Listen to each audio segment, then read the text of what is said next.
Dios te bendiga. Qué bueno verte entre semana otra vez, o por lo menos estar en contacto. Cada vez que tú miras el programa, aunque yo no puedo estar contigo a tu lado, yo sé que hay una conexión y porque oramos por ti, sabemos que Dios está contigo y está con nosotros. Sabemos que el Espíritu que está en ti, el Espíritu que está en mí, nos mantiene unidos, aunque nos extrañemos. Tú sabes que en esta semana he estado desarrollando el tema de la oración y específicamente he estado hablando del Padre Nuestro, la oración modelo, el patrón de la oración que Jesús nos dejó para que nosotros, usándola, aprendiéramos a orar y pudiéramos orar la voluntad de Dios. Ya estamos casi en las postrimerías de la oración, de hecho en la penúltima frase, y quisiera leerla hoy. Está en el Evangelio según San Mateo, capítulo 6, verso 13. Y mira lo que dice: y no nos metas en tentación, mas líbranos del mal. No nos metas en tentación, mas líbranos del mal. Y vamos a tratar de desmenuzar eso un poquito para entender realmente qué es lo que dice, porque quizás nuestra traducción no transmite la riqueza que estaba en el pensamiento de Jesús, y queremos aclarar algunas cositas. Vamos a orar. Padre, bendice nuestras vidas hoy. Bendice al hermano o la hermana que está oyendo. Señor, colma su vida de tu presencia, de tu poder, de tu gracia.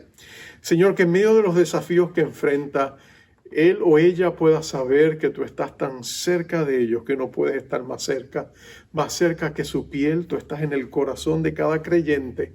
Y si hay algún amigo o amiga que nos escucha, porque siente el deseo de buscar más de ti, Señor, te damos gracias porque ese deseo lo pusiste tú en el corazón de ellos. Es como una hambre, es como una sed, y tú lo has puesto allí porque el anhelo tuyo es satisfacerlo. Así que acércate a ellos y acércalos a ti y llévalos a que te conozcan como el Dios que les ama y el Dios que murió en la cruz del Calvario para darles la salvación que ellos anhelan. Te pedimos esto en el nombre de Jesús, nuestro Salvador, Sanador, Santificador y Rey que viene otra vez. Amén. Dios te bendiga.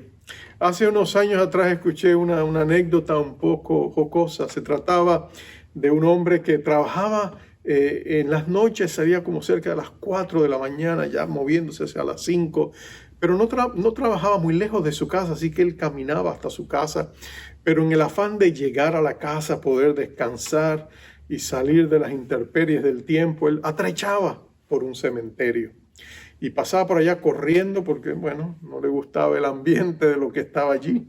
Y en una ocasión había estado lloviendo tempestuosamente, y aunque ya no estaba lloviendo, todavía todo estaba mojado, y él iba en plena oscuridad. En ese día todavía el cielo abetunado, no se veían ni las estrellas ni la luna, cubierto de nubes, y él está caminando prácticamente a tientas, pero como conocía el camino de memoria. Pero en un momento da un traspié y sin darse cuenta se cae en una fosa que ya habían cavado. Y la tenían lista porque al otro día iba a haber un entierro, y él cae justo en el hoyo. Y cae y, bueno, quiere salir porque quiere llegar a su casa, pero se da cuenta de que todo está tan resbaladizo, todo está tan mojado, que todo intento de él de salir del hoyo termina resbalándose otra vez, embarrándose de lodo, hasta que finalmente él dice, bueno, ya lo que queda es quizás una media hora, una hora para que salga el sol. La gente empieza a trabajar en el cementerio bien temprano para alistar las cosas, así que sin duda en poco tiempo me va a venir alguien, me va a sacar de aquí. Y así que él está ahí, pero está cansado, ha trabajado toda la noche, así que de pronto se acuclilla en una esquina y de pronto empieza a dormitar. Para sorpresa suya, otra persona iba caminando por el mismo atrecho que él tomaba, igual que él, se resbala y de pronto él siente el golpe, que cae en el hoyo, y él abre los ojos y ve a aquel hombre que empieza a levantarse, a quitarse el lodo de sus manos y empieza a tratar de salir, mientras nuestro primer amigo sencillamente lo observa asombrado de lo que ha pasado y quizás sintiéndose un poquito mejor, que no es el único. Pero de pronto, cuando otro hombre trata de salir y vuelve a resbalarse y parece que no va a salir, él finalmente le habla y le dice, no creas que vas a salir de aquí. Tan pronto este señor escucha la voz detrás de él, Él encuentra el ánimo, el esfuerzo y araña de todo lo que puede, pero él sale de allí disparado y se va corriendo porque él estaba altamente motivado, ¿no es cierto?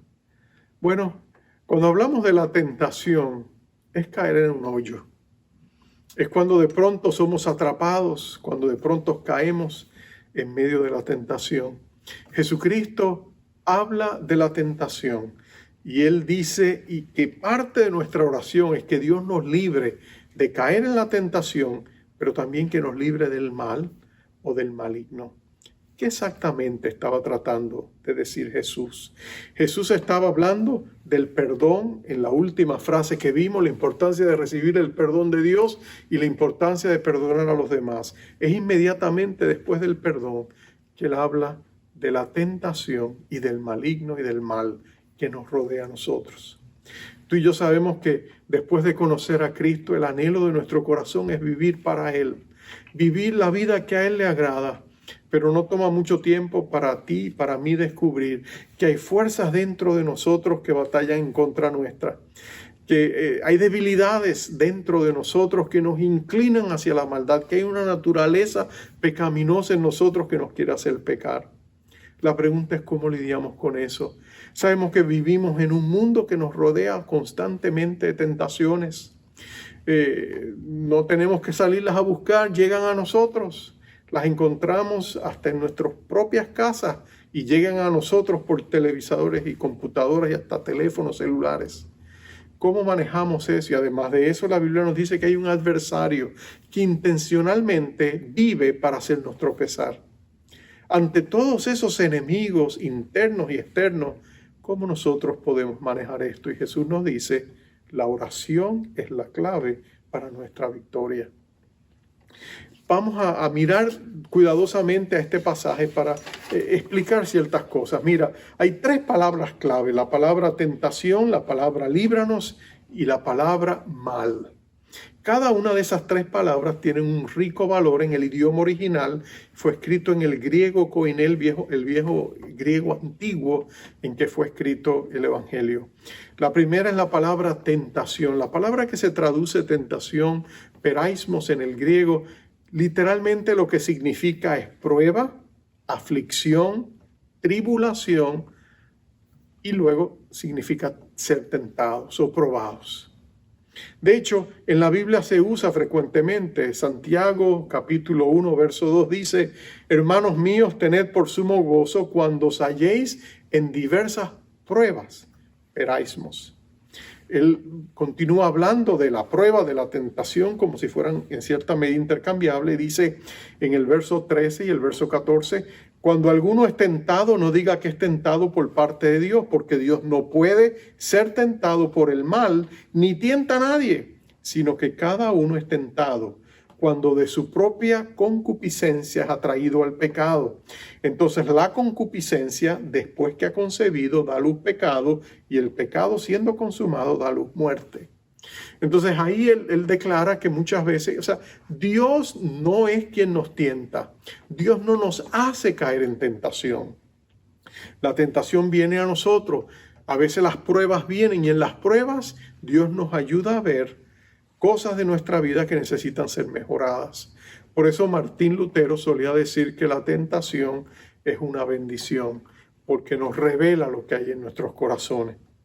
La segunda palabra es la palabra líbranos, y es la palabra Roma, y esa palabra quiere decir rescatar, librar, guardar, salvar, arrebatar del peligro. Entonces eso es lo que Dios quiere hacer contigo.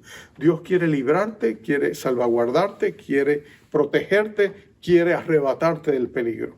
La tercera palabra es el mal, y líbranos del mal. Pero lo interesante es que esta palabra en griego es poneros, es una palabra que está antecedida por un artículo masculino y personal, lo que nos da a entender que no está hablando del mal como algo que es abstracto, está personificado, hay una persona detrás de eso, y quizás una mejor traducción sería líbranos del maligno. El maligno trae su mal a nuestras vidas. Entonces, una traducción completa como lo hace la Biblia amplificada de este verso lo leería así. No permitas, dice el Señor Jesús, no permitas que entremos en situaciones de prueba o aflicción donde seamos tentados a fallar, sino rescátanos del maligno. En otras palabras, no nos dejes que entremos en esas situaciones, Señor, donde nosotros no podemos salir victoriosos. Ahora, el deseo de Dios es librarnos de la tentación, de la prueba en ese sentido. ¿Y cómo lo hace? Pues lo hace de una de tres maneras. Dios puede remover la tentación. Se remueve la tentación, ya no somos tentados. Cuando tú y yo oramos, es interesante lo que Dios hace preventivamente. Yo recuerdo en una ocasión que volaba desde nuestra ciudad a la costa oeste de Estados Unidos. Tenía que hacer una parada en Chicago, que está en el centro de Estados Unidos. Pero tan pronto aterrizamos se desató un oleaje, una ventisca que duró todo el día. Los vientos se levantaron y no pude reconectarme con mi vuelo siguiente. Tuvimos que esperar allí 12 horas. Y cuando finalmente se abrió la oportunidad de un vuelo, me dijeron, hemos cambiado su plan de vuelo. Ahora va a tener que, en vez de volar a la ciudad de conexión, que iba a ser la ciudad de Denver, para entonces llegar a California, va a tener que parar en Las Vegas, Nevada. Bueno, Las Vegas acá se conoce como una ciudad que está en Nevada, pero es la ciudad de los casinos, la ciudad de las tentaciones, la ciudad donde todo alrededor. Y entonces me dijeron, va a tener que quedarse a dormir la noche y volar al siguiente día. Pues yo llamé a mi esposa para informarle y le dije, mira mi amor, voy a estar ahí justo en Las Vegas. Y ella me dijo, en Las Vegas, de toda la ciudad te van a poner en Las Vegas. Y yo, sí, pero hay peligros, hay tentaciones, hay todo lo demás. Y ella me dijo, no te preocupes, yo voy a orar. Bueno, no me quedé en Las Vegas. Dios abrió la puerta y llegué hasta California. Bueno, una de las maneras en que Dios nos ayuda es removiendo las tentaciones. Así no pecamos. La segunda manera en que Dios lo hace es mitigando, haciendo más pequeña la tentación para que tú puedas sobreponerte a ella. Pero lo tercero que Dios hace es acrecentarte a ti. En vez de hacer la tentación pequeña, te hace a ti grande para que puedas decirle que no. Para que el poder de Dios se manifieste en tu vida y tú puedas decirle no. Aunque tengas que correr como hizo José cuando fue tentado por la mujer de Potifar. Él salió corriendo y fue la manera en que él venció la tentación. Todos somos tentados. Aún nuestro Señor Jesucristo fue tentado en todo, pero él no pecó. ¿Qué podemos hacer preventivamente en contra de la tentación? Lo primero que tú y yo tenemos que hacer es depender en Dios. Depende en Dios, acércate. La oración es precisamente un clamor de dependencia a Dios. Señor, tú conoces mis debilidades, protégeme, líbrame de la tentación. No permites que el enemigo pueda venir contra mí y vencerme. La oración es la manera. Jesús le dijo a los discípulos en una ocasión en el jardín de Getsemaní, oren para que no entren en tentación. Porque la verdad, la carne es débil, pero el espíritu es fuerte. Jesús le dice a los discípulos, oren. Orar nos protege preventivamente de entrar en tentación, porque Dios está de nuestro lado. Él quiere ayudarnos para que podamos salir avante. Lo segundo que podemos hacer es fortalecernos en Él. Tenemos que alimentarnos espiritualmente. La palabra de Dios es viva y eficaz. Es una palabra que tiene poder. Cuando tú lees la palabra de Dios te fortalece. La palabra de Dios te limpia. La palabra de Dios te empodera. Si tú te mantienes cerca de la palabra, te mantendrás lejos del pecado. Si te mantienes cerca del pecado, tú te vas a mantener lejos de la palabra. Pero tienes que fortalecerte. A quién tú alimentas va a determinar cómo vas a estar. Si alimentas la carne viendo cosas que no debes ver, yendo a lugares que no debes estar, estableciendo amistades y relaciones que te van a hacer de tropiezo, entonces vas a estar más proclive a pecar. Pero si te fortaleces en el Señor, en la buena coinonía cristiana, el compañerismo cristiano, si lees la palabra, si oras, si buscas el rostro de Dios y dejas que en su presencia Él pueda transformarte y limpiarte de toda maldad. Si tú te fortaleces en Él y en el poder de tu fuerza, tú saldrás avante. Pero eso requiere que tú tengas una actitud intencional. Quizás es lo que Pablo tenía en mente cuando le habló a los cristianos en Éfeso y le dijo: fortaleceos en el Señor y en el poder de su fuerza, vestíos de toda la armadura de Dios para que podáis estar firmes en el día malo. En otras palabras, él describe la armadura del cristiano, está basada en la armadura romana, del soldado romano, y él dice: vestíos lo voy a poner de la cabeza a los pies, y no en el orden que aparece en el pasaje, pero él dice, él habla del yelmo, el casco de la salvación, porque Cristo es nuestro Salvador, la coraza de la rectitud o de la justicia de Jesús, nos ponemos el cinto de la verdad, porque Cristo es la verdad, nos ponemos el apresto, el calzado del Evangelio de la paz, porque Cristo es nuestra paz. Tomamos el escudo de la fe para apagar los dardos encendidos del enemigo, porque Cristo es el autor y consumador de nuestra fe. Y tomamos la palabra del Espíritu, la espada del Espíritu, que es la palabra de Dios, y Cristo es palabra de vida. Cuando tú te pones la armadura de Dios todos los días, cuando en oración tú te acercas, es un recordatorio para ti mismo de que Dios está contigo y tú estás vestido con Jesús. Y cuando tú lo haces, tú te sorprenderás cómo el enemigo te evita, porque él sabe que has estado con Jesús. Así que fortalécete en Dios, sé intencional para odiar lo que Dios odia. Y en los momentos cuando es necesario, usa la autoridad que Cristo te ha dado. El Señor Jesucristo te ha dado autoridad, su autoridad, para enfrentar al enemigo. Santiago 4:7 dice en su epístola: humillaos delante de Dios, resistir al diablo y él huirá de vosotros.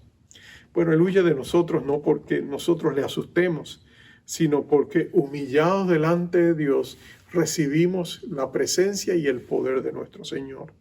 Y cuando Cristo está con nosotros y en nosotros y enfrentamos al tentador en la autoridad del nombre del Señor Jesucristo, él tiene que salir corriendo, porque él no puede enfrentar a Jesús, porque en la cruz del Calvario Jesús exhibió a Satanás públicamente y lo derrotó allí.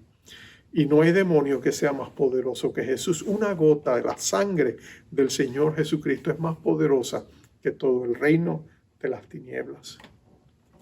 Pero la clave de todo eso es estar en la presencia del Señor. Cristo es la vid verdadera, y cuando tú estás conectado como una rama a esa vid, la vida de Jesús, el poder de Jesús, la presencia de Jesús fluye a ti, y entonces tú puedes tener victoria sobre el pecado y dar fruto. El fruto del Espíritu Santo se hace manifiesto en tu vida, y parte del fruto del Espíritu Santo es dominio propio. Así que podemos encontrar en Jesús la victoria contra la tentación. A veces tú y yo enfrentamos al enemigo, pero nota que dice que Dios es poderoso para librarnos de él. Toda atadura, toda presencia del enemigo en contra de nuestras vidas tiene que irse cuando es confrontado con el poder de Jesucristo. La oración modelo: no nos metas en tentación, mas líbranos del mal, nos recuerda que con Cristo somos más que vencedores por medio de aquel que nos amó. Así que en estos días, enfrentando tentaciones, enfrentando al maligno, recuerda que no estás solo. El Señor Jesucristo te ha abierto la puerta a la casa de la oración. Y cuando tú oras el Padre Nuestro, no repitiéndolo sencillamente por repetirlo, sino orando cada porción y poniendo tu corazón y tus palabras adicionales a lo que Cristo ha dicho, tú haces una conexión con el Todopoderoso Dios y Él te empodera para recibir lo que Él anhela darte. En este caso, victoria sobre el pecado. Vamos a orar. Señor, tú sabes cuán débiles somos. Separados de ti nada podemos hacer. Hay tentaciones, Señor, que nos vencen cuando nosotros quitamos nuestra mirada de ti. Pero en esta hora, Señor, reconocemos que estamos contigo y tú estás con nosotros. Reconocemos que tú nos has dado una gran autoridad. Yo te pido por los hermanos que quizás están luchando, Señor, como todos luchamos con diferentes cosas. Padre, permite que la luz y el poder del nombre del Señor Jesucristo se haga operativo en nuestras vidas y que en el nombre del Señor Jesucristo tú ahuyentes todas las tinieblas que vengan contra nosotros. Enséñanos a fortalecernos en ti, en tu presencia, Señor, a traer a tu altar y a tu cruz esas luchas que tenemos, esos pecados que no nos quieren soltar.